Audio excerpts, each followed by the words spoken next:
본격적으로 3차 유행 재확산 우려마저 커졌습니다. 이 와중에 대통령께서 벌써 코로나에서 벗어날 상황을 상상하며 위로금을 꺼내는 게 정상입니까? 그냥 선거용 위로금이라고 고백하십시오. 코로나19가 시작된 지 벌써 1년이 넘었습니다. 집단 면역을 형성하겠다는 올 11월까지도 코로나는 일상입니다. 계획적인 국민 지원 예산 계획을 수립하고 집행할 수 있는 충분한 기간입니다. 그런데 아직도 1차 긴급, 2차 긴급, 3차 긴급, 4차 긴급입니다. 갯돈을 받아서 운영하는 개주만도 못합니다.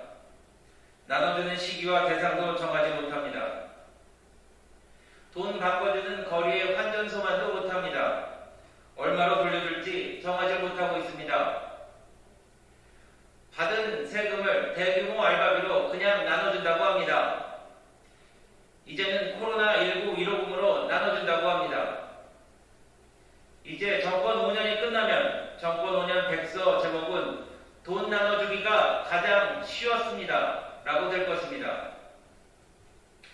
진정 국민을 위로하고 싶거든 소상공인과 자영업자를 위한 정확하고 온전한 손실보상 대책부터 마련해야 할 것입니다. 국민의 혈세를 돌려준다고 하면서 시혜를 베풀듯 위로금이라고 명명하는 것도 위선을 넘는 죄악입니다. 위대한 국민을 원시 유권자로 보는 것입니까?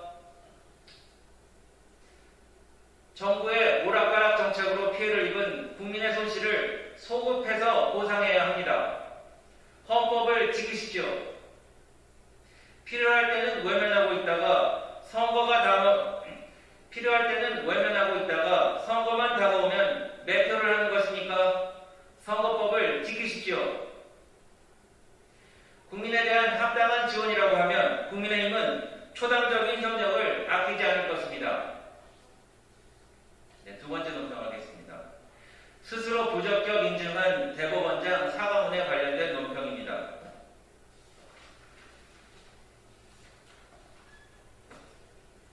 지난 금요일 대법원장이 법원 내부망에 올린 사과문은 대법원 부적격 인증서입니다.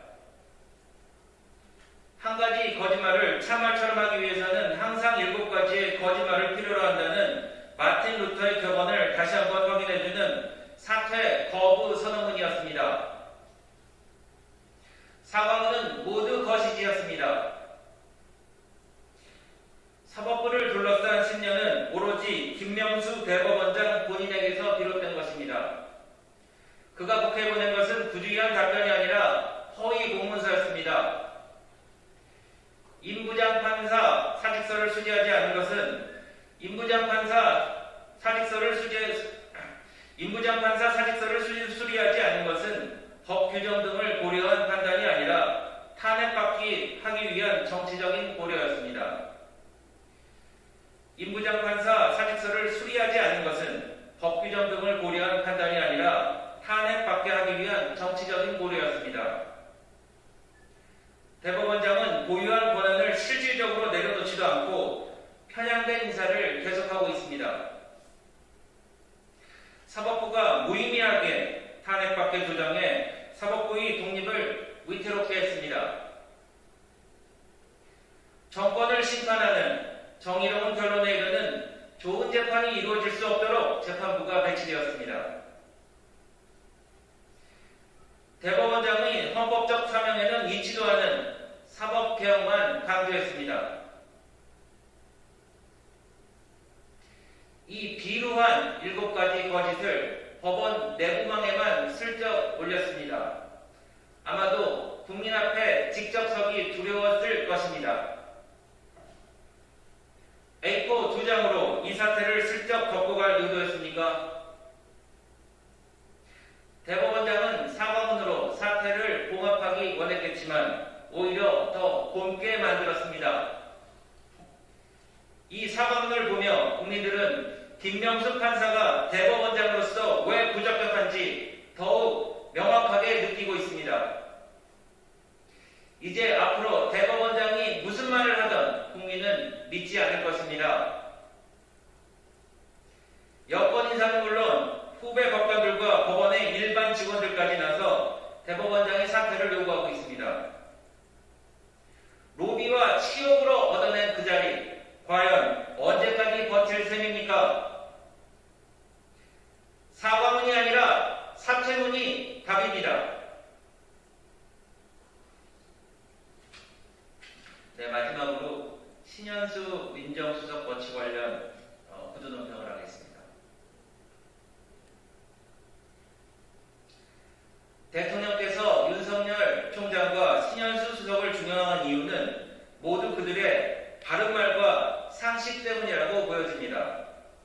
그런데 바로 그것 때문에 신 수석이 물러날 처지입니다. 언론에 언급된 대통령 특별감찰관이나 법무부 장관 감찰 주장은 정권에 결국 위해가 되기 때문입니다.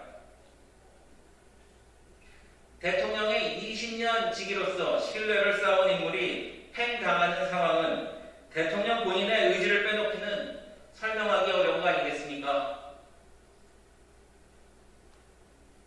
신수석이 내일 복귀를 하면 박범계 장관이 언급한 이른바 우리 편이 되는 것입니까?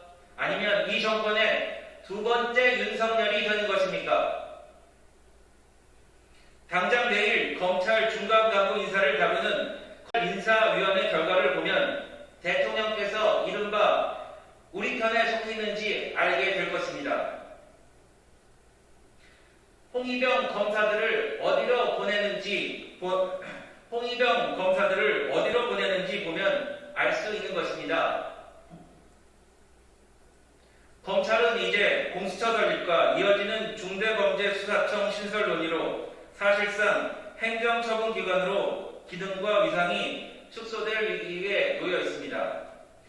검찰은 이제 공수처 설립과 이어지는 중대범죄수사청 신설 논의로 사실상 행정처분기관으로 기능과 위상이 축소될 기로에 놓여 있습니다.